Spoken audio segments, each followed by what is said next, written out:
कुणाला काय बोलायचं आहे बोलू द्या, त्या भानगडीमध्ये पडू नका, कुणाला काहीही बडबड करू न द्या, त्यांची हालत सर्वांना माहिती आहे. गिरीश महाजनांचा खडसे राऊतांवर अप्रत्यक्षपणे निशाणा. धुळे प्रकरणावरून राम शिंदे आणि राहुल नार्वेकरांचे विधिमंडळ अधिकाऱ्यांना खडेबोल. 48 तासामध्ये जबाबदाऱ्यांचं वाटप करण्याचे आदेश. सूत्रांची माहिती. धुळ्यातील शासकीय विश्रामगृहातील रोकड प्रकरण.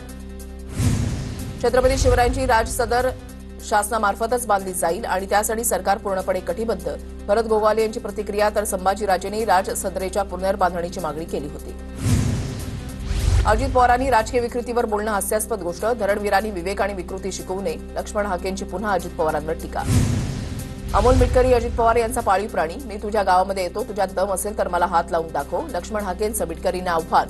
ओबीसींची मुलं शिकू नये म्हणून निधी न देण्याचा उद्देश. हाकेंचा अजित पवारांवर आरोप. लक्ष्मण हाकेंवर पोलिसांनी कडक कारवाई करावी. अन्यथा हाकेंना वेगळ्या भाषेमध्ये समज दिली जाईल. अजित पवारांच्या राष्ट्रवादीचे नेते आनंद परांजपेंचा इशारा. परांजपे ठाण्यातील नौपाडा पोलीस ठाण्यामध्ये हाकेंच्या विरोधात तक्रार दाखल करणार.